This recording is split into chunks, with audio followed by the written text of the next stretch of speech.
Hi, this is Adam Gussow, author of Beyond the Crossroads, The Devil and the Blues Tradition, and you are watching Author's Voice.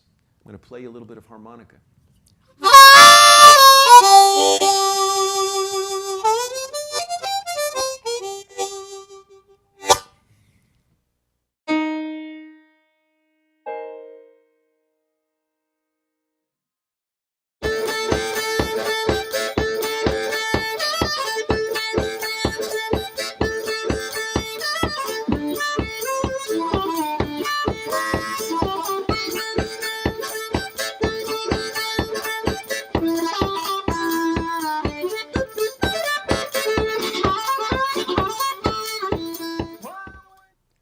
Good afternoon, and welcome to Stranger Than Fiction on Author's Voice, bringing authors to the world. My name is Bjorn Skaptason, and I am your host for today's program. Again, Stranger Than Fiction, meaning we have a non-fiction book, a history book today, and let's get right into it because it is fascinating.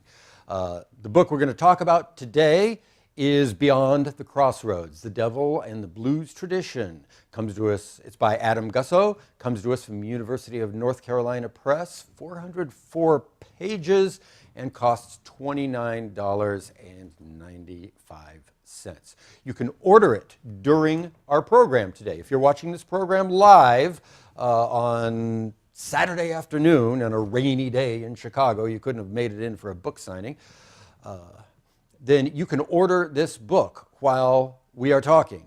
Order it, the author, Adam, will sign it for you, and we will ship it out to you. That's what Author's Voice is all about, bringing authors to you, connecting you to your favorite authors.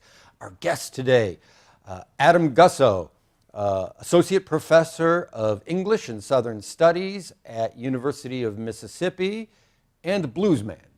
I wouldn't use that term, but I'm a blues player. A blues harmonica player. For a long time. Adam is the author of Mr. Satan's Apprentice, a blues memoir.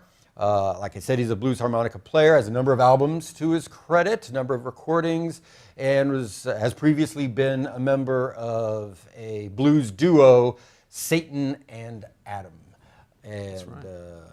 Welcome to Author's Voice. Great to be here. Adam, I'm so happy that you made it. I made it up from Ole Miss. Drove up from Mississippi about yesterday, yes. The Devil. Yes. Excellent.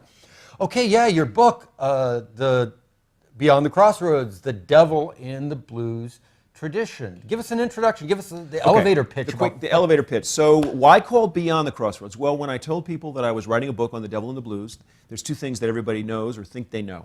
One is they've heard that phrase, the devil's music. And they associate it with sort of black Christian condemnation of blues and perhaps later on rock and roll and stuff. The other thing that everybody knows is they all said, you must be writing about Robert Johnson selling his soul to the devil at the crossroads. And it almost hurts me to have to say that phrase, that they put the mythology out there. The book is about both of those things. So chapter 1 explores deeply the phrase, the devil's music.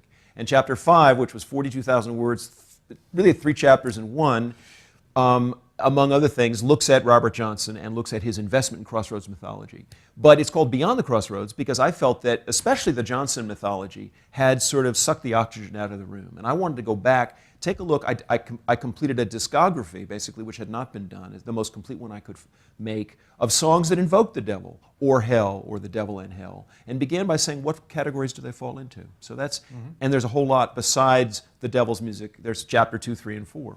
Right. And that's why there's so much in this that you're really going to love if you order this book. It's gonna deal with social history as we understand social history, but it's also going to dive deep into modern day mythology and what we might call public memory. Yes, of a historical thing. So it at least ties two types of historical genre together very well, in my opinion.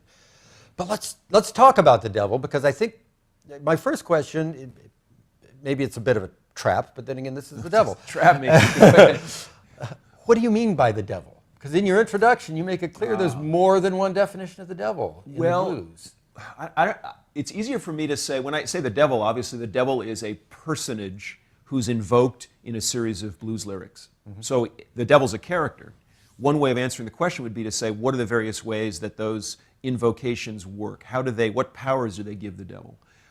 That's one way of answering your question. What is the devil? Is sort of what do people make him out to be? And so one thing you find out right away is, and this is part and parcel of the devil of the blues sort of bringing together various strands of stuff, some of it that ends up in African American culture when black folk in the South are evangelized, and so it's sort of biblical elements of the devil lore. I talk about devil lore. Other elements of it are stuff that was, especially the Crossroads stuff, that was there in sort of Legba, Esu, Eshu, various elements of African folk religion that also are kind of a stream. So the idea of conjure ends up so that when people in the antebellum era talk about Satan, they say Satan's a conjurer, don't let him conjure you. So there's and yet conjure's often a good thing too. So there are certain kinds of devil blues in which men seek to conjure women.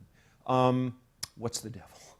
What's the devil? So the devil is also, and this was a key finding, is that there's a generational component. So if we look at, and my book is, the first 3/4 of it is African American studies, basically. It's looking mostly at Southerners, African American Southerners in the South, and their responses to the oppressions that were thrown on them, and also the religious blessings that were given to them, their sort of religious ideas. And I'm losing my train of thought. I've got so many things. I know, but I'm going to give you long answers. That's that trap. You did say there was a trap. The devil is... Then let me follow that up with what role did African American preachers play in defining the blues as the devil's music versus other authorities? Because also this white society. And that was where I was going to go, I realized, which was to say there's what I call a devil's music dispute.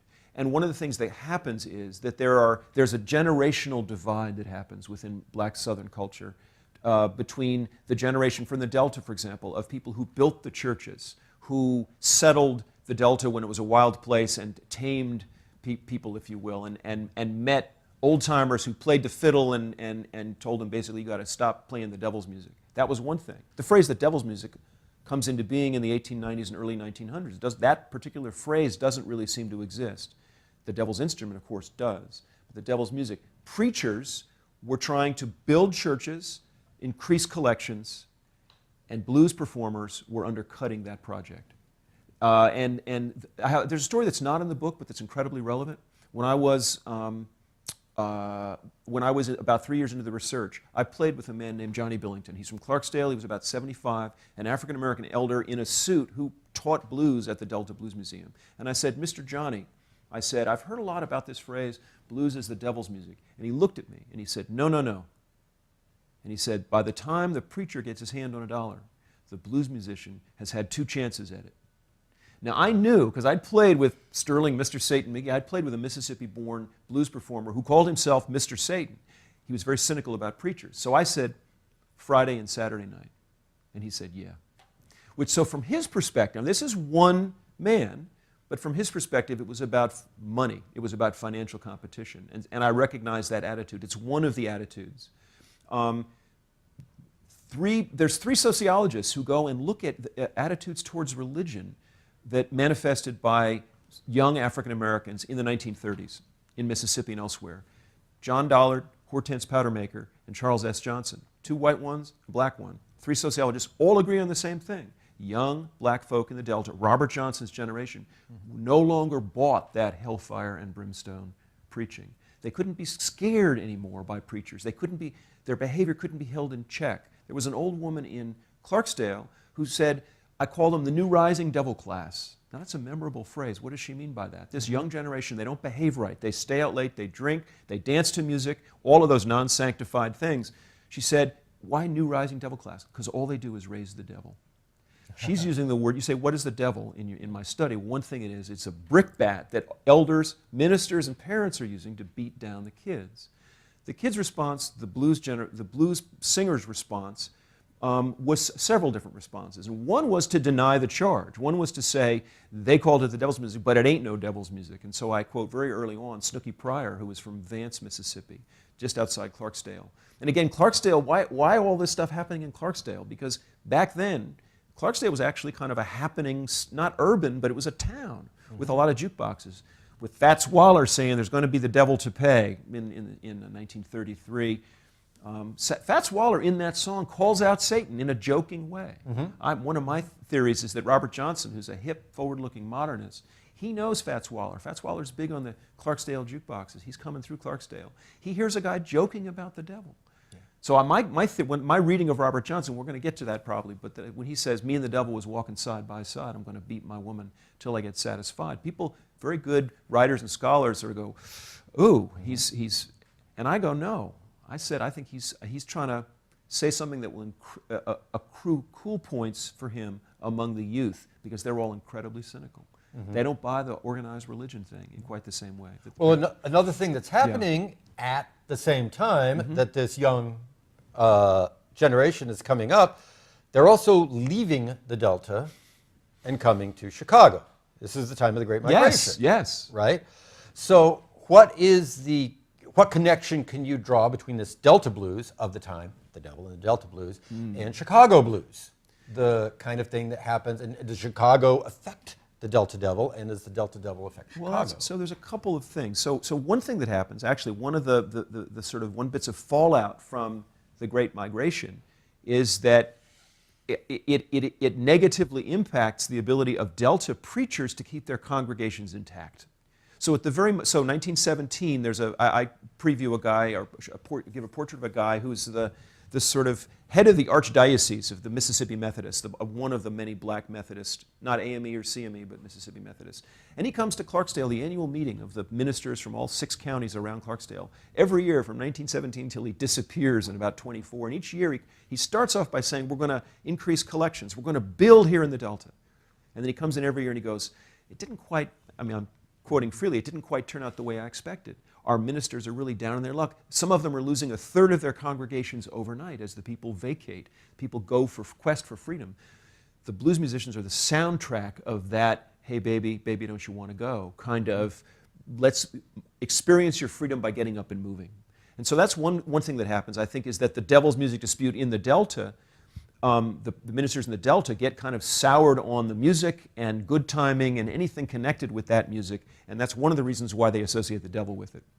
Another thing that happens, it's not specific to Chicago, but it's definitely connected with urbanization, is the song that I devote chapter 2 to, which is Mamie Smith doing a song called Done Sold My Soul to the Devil.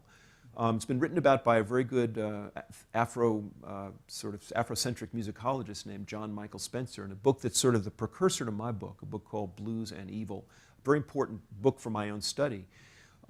Because he claims basically that the devil, once black Southerners had migrated to Chicago, they began to reframe the devil in more worldly terms, and they began to say, hell is the Jim Crow South.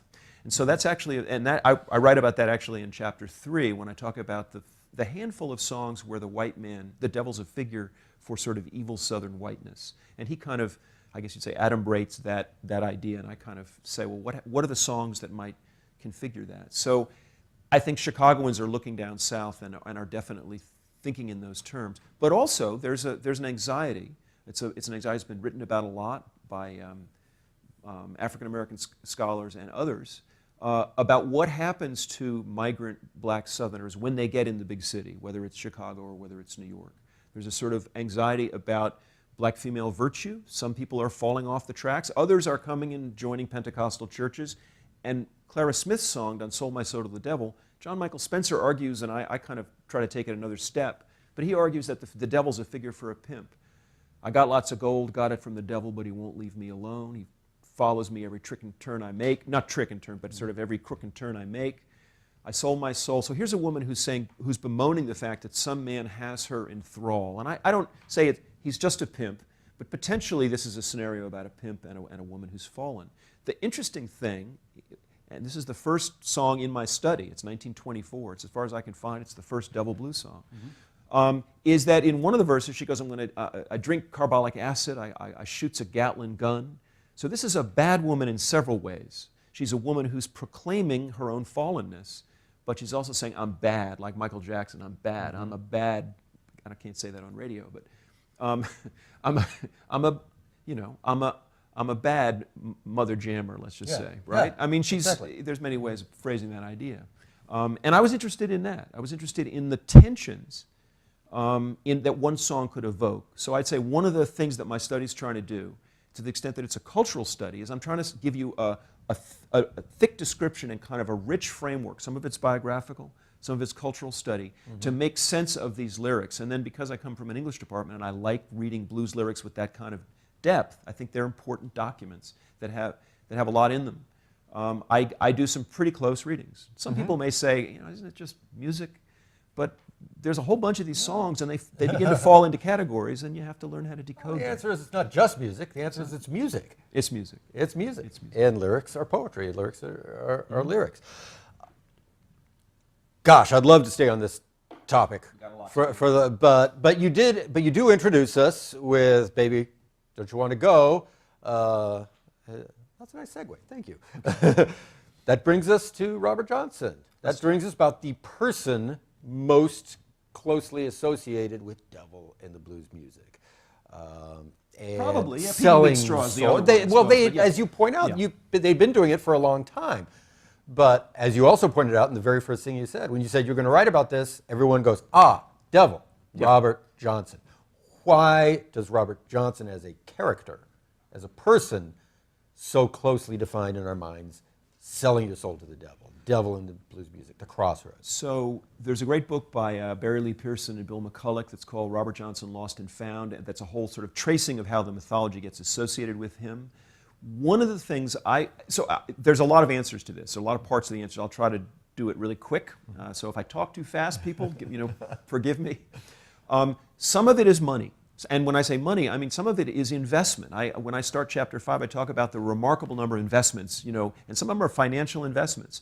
For example, the state of Mississippi in the winter of 1997, before the Crossroads Monument was erected, just a year before, 2 years before, had an ad campaign on the back of Living Blues magazine and elsewhere in the state called "Every Crossroads Has Its Story." And it was basically trying to encourage blues tourism. So there's an investment on the part of the state of Mississippi to convince you that we should care about this. Why 1997? Well, there's two things that happened, 1986 and 1990. 1986 is the first and only Hollywood feature film about the blues filmed in Mississippi. That's Crossroads. So that's part of it. That starts blues tourism. It gets so that people begin to say, well, I want to go and visit the South and visit Mississippi. And they end up in Clarksdale, and I interviewed some people who were early blues tourist promoters. They said, yeah, and by 87 or 88, people were showing up at the store saying, where's the Crossroads? So it's a film that connects Robert Johnson. He's not he's a big figure, not as an actual actor. There's only a brief little bit of him early on. But that's some of it. The other is that you're creating hunger in tourists. There are some scholars, and I've been one of them, who would have poo-pooed and taken the sort of what I call first-order revisionist understanding of this. They go, well, Robert Johnson never told anybody he sold his soul to the devil. That was Tommy Johnson, no relation, who did, in fact, as reported by his brother, who was a converted bluesman who'd become a religious guy, told a scholar, David Evans, that Tommy had told him how to sell your soul to the devil. Tommy Johnson. So Chris Thomas King in Oh Brother, Where Art Thou plays the Tommy Johnson figure. So that's one thing. Some scholars say, no, it's just basically it was Tommy Johnson it got confused with. Or there's a handful of songs that come out in 1961, 60 or 61, when Robert Johnson songs are released, King of the Delta Blues Singers, which is the first sort of significant release of his old 45s in LP form. And all the British guys, Clapton, Keith Richards, and others, hear that and freak out and say, couldn't believe it. I couldn't believe that was one man playing. So they sort of start it. Here's what I discovered. Robert Johnson does, in fact, tell at least 2 or 3 people that he sold his soul to the devil. My point is that it's not clear that he believes it. In fact, both of those people say they thought he was joking. So one of my key, and I argue that joking, that willingness to engage the mythology, but then to joke about it, is in fact the key to understanding him and his songs. And I point in several directions. One is to go and look at his own mentor, Ike Zimmerman, Jewish name. He was an African-American guitar player, somewhat older than Johnson, who Johnson lived with. Zimmerman used to practice in a graveyard across the street from his house. Johnson went and lived with him. When most people have talked about Zimmerman, they talk about Zimmerman being a guy who was sort of associated with graveyards. Zimmerman's daughter said, my dad would practice in the graveyard, and then he'd come back and we'd say, Dad, where have you been? And he'd say, I've been playing for the Haints, the evil spirits. Yeah. At which point she said, we'd all have a big laugh. There's a scholar named Bruce Conforth who talked about this. And I interpret that and I say that's where Johnson got it. He got it from his mentor. The idea that the general public is going to think about this stuff. The parents and the elders are going to say, stay away from that blues man. He might be doing something. He's playing the devil's music. And Crossroads mythology might be a part of that. It wasn't always. Sometimes you were just misbehaving by playing non-sacred music. But that he and Zimmerman were connected on that, you know what, let the general public think what they think. Maybe it can be, we know how we learned how to play this music. It was together with each other. So, and then I go and I look at the lyrics. And I look at lyrics for a song that most people would say, my God, this is him saying, he sold his soul, it's hellhound on my trail, right? And in that first verse he evokes, I gotta keep moving, hellhound, blues falling down like hail, I gotta keep moving. There's a hellhound on my trail, and you might say, my God, that goes directly back to a black religious tradition of people who are about to be converted, being chased by hellhounds to the door of hell, and then suddenly they'd find God, right? But then what does he do in the second verse? Now that I've got this interpretive framework, I go and I look, and he goes, if today was Christmas Eve and tomorrow was Christmas Day, oh, baby, wouldn't we have a time? He does a little sotto voce kind of aside. Wouldn't we have a time if today was Christmas Day and tomorrow was if today was Christmas Eve and tomorrow was Christmas Day, all I'd need was my little rider just to pass the time away. He sings about wanting to be in bed for 48 straight hours on two of the most religious days of the year. Mm-hmm. What that tells me is that he's being irreverent. At the very moment when a lot of people would like to see him as somebody who's given in to the, and is quaking in the face of the fate that apparently awaits him. So I see him as a much more subtle figure, a real, and a modernist, somebody who's manifesting a sort of a profoundly irreverent attitude, characteristic of his generation. Right, right. And that sort of brings us out of, well, we always need to talk to some extent about the great figures like Robert Johnson or W.C. Handy or some of these, Clara Smith. Yeah. And I obviously, it's clear here also to me that we got Clara Smith and Robert Johnson both talking about embracing the devil as a way of embracing badness, as a way of embracing, in order to be bad. I think you're right. Yeah. You're right. For somewhat different reasons, but it's both there. It's an element of the tradition. But this does bring us to.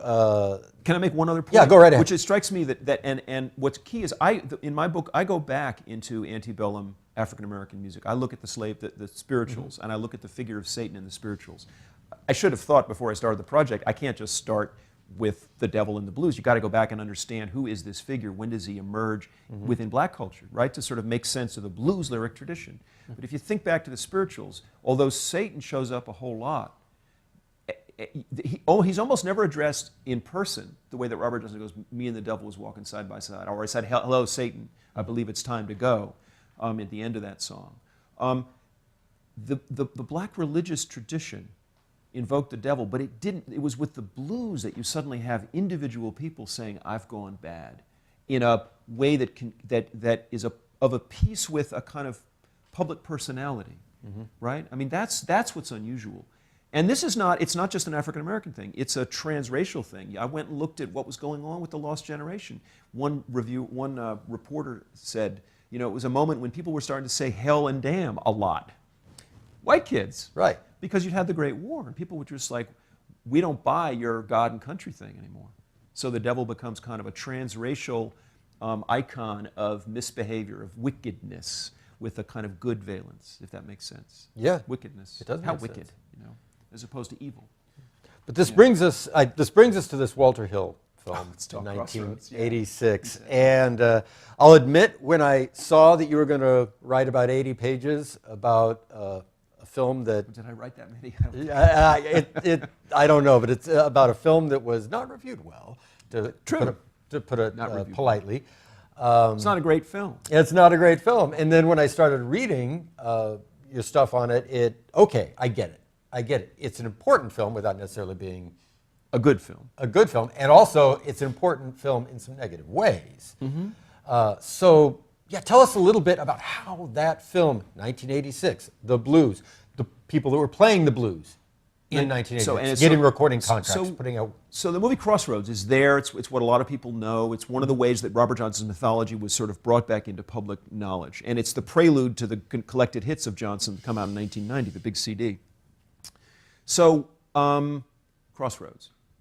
I talked to the scriptwriter, John Fusco, who was not happy with the way that the film had turned out. It was somewhat different than the one he originally had. I learned that Stevie Ray Vaughan was originally going to be in the Steve Vai role, and that he was they vetoed him as sort of, he's just second generation warmed over. They wanted, let me sort of body forth my argument about the film. I put the film in terms of I frame it with respect to the dynamics of a sort of transforming American blues scene, mainstream American blues scene. Muddy Waters dies, I think it's April of '82. Sometimes I'm a year off, it's '82, I believe. In '83, for the first time, Stevie Ray Vaughan is the first non-African American performer to win a W.C. Handy Award. So as the sort of blues Grammys, if you will, the blues Oscars. And he wins for Guitarist of the Year and Performer of the Year. And it shocks people, the white aficionados at Living Blues magazine. It seems like there's a sort of there's a moment when suddenly white blues is winning the awards that African American performers had always won. Is that a problem? It came to seem to many people at Living Blues that it was a problem within a couple of years, and there was a lot of resentment. They had opened up the voting, and suddenly Stevie Ray Vaughan's fans are voting in the Living Blues polls and giving it to him, and Johnny Winter gets something, and John Hammond Jr.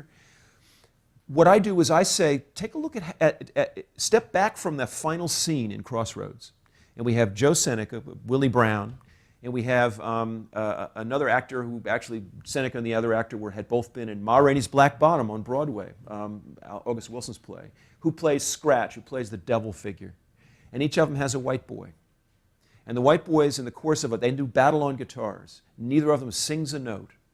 My argument, and one of the white boys is Ralph Macchio, a Long Island blues man. You remember that early scene where Willie Brown has mocked him for having none of the street cred that a blues player, or the experience. And then you've got the Steve Vai character, who, I'm blocking on his name, but who plays Jack Butler, Jack Butler.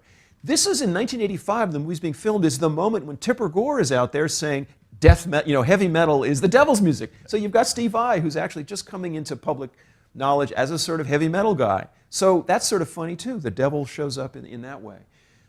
What I say basically is the film's trying to produce a worthwhile white inheritor to the blues mantle. You've got two older black men, older black blues elders, if you will, each of whom has a white boy. It's like a cockfight. Neither of them sings a note.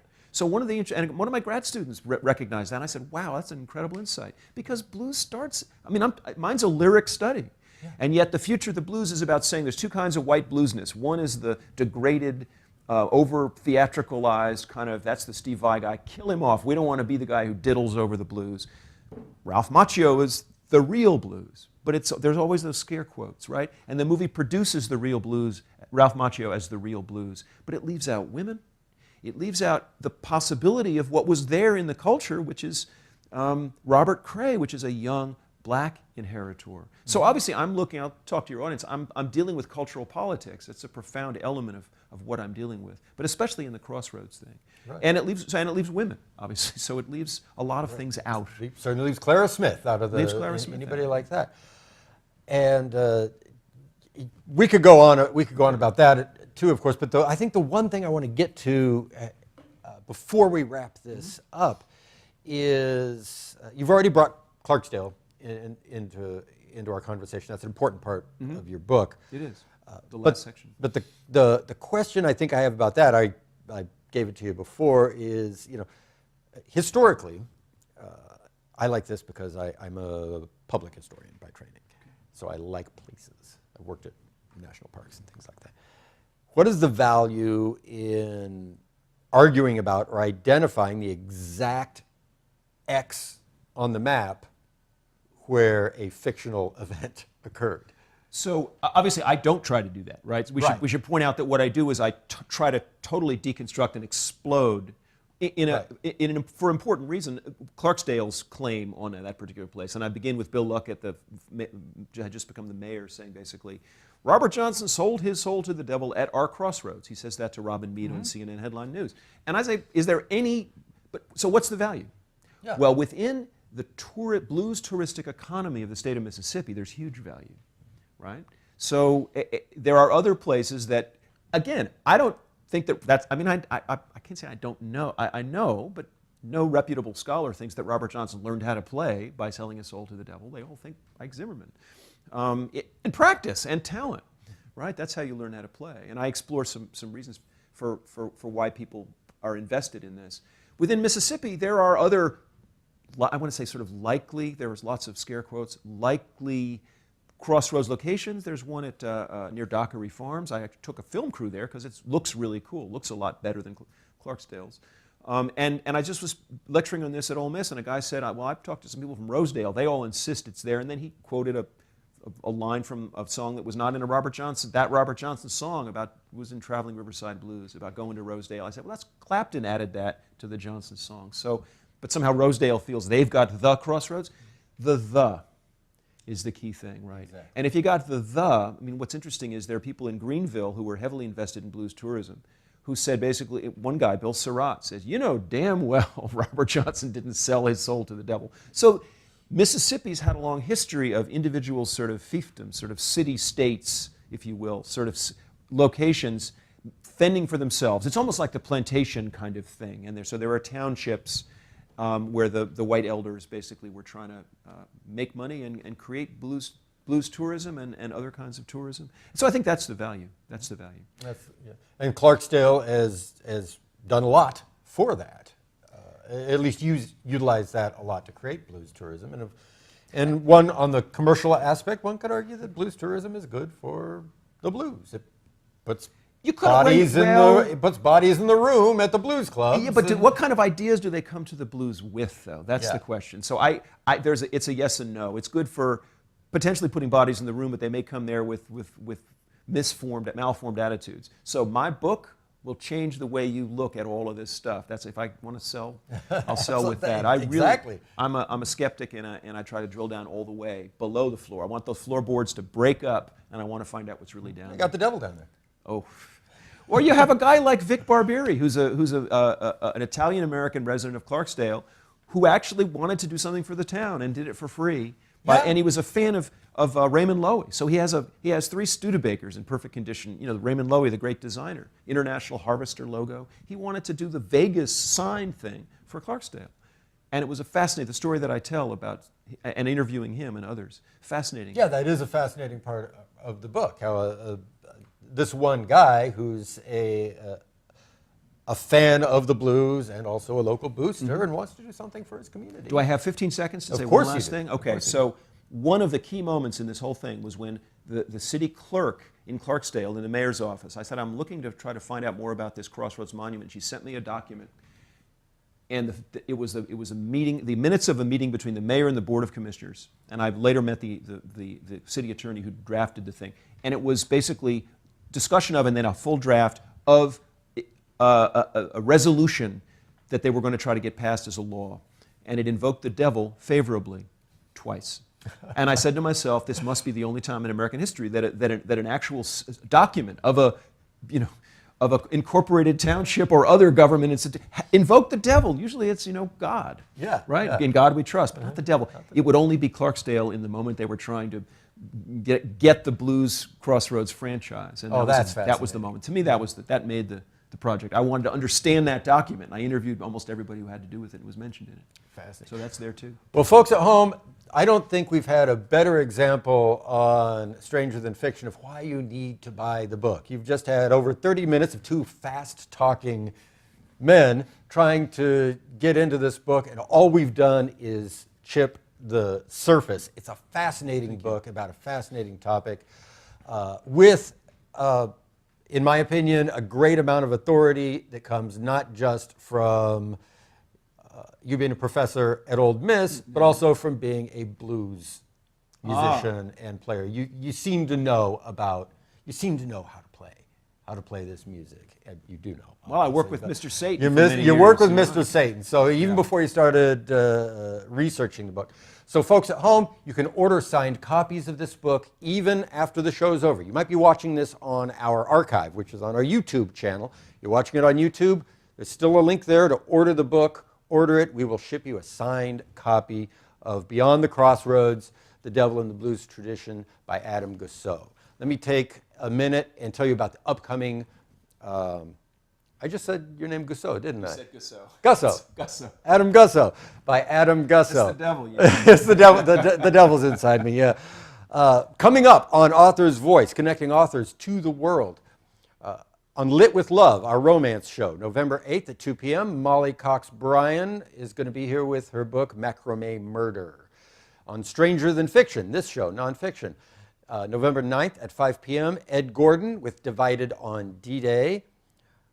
On Solved, November 15th at 3 p.m., Jamie Frevoletti with Blood Run. Berta's Books, November 29th at 2 p.m. We have Donna Seaman with Identity Unknown, Rediscovering 7 American Women Artists. And on House Divided, our history program, our Civil War history program, on December 1st at noon, James S. Pula will be here with Under the Crescent Moon with the 11th Corps in the Civil War, Volume 1. Yes, there needs to be more than one volume about the 11th Corps. And check out our stuff at authorsvoice.net.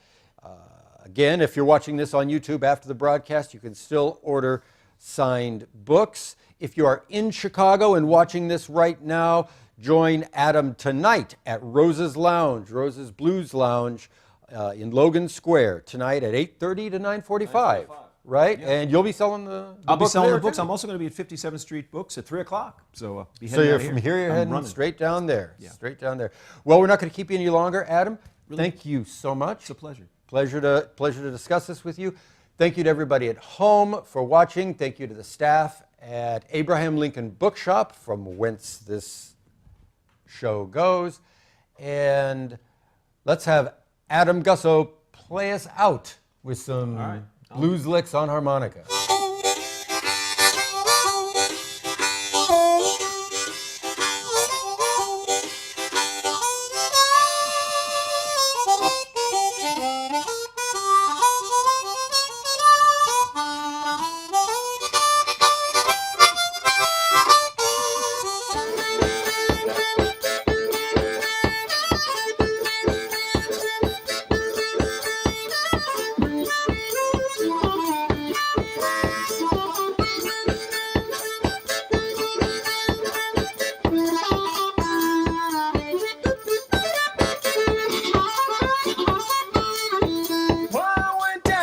Crossroads, trying to flag a ride. One went down to the crossroads, trying to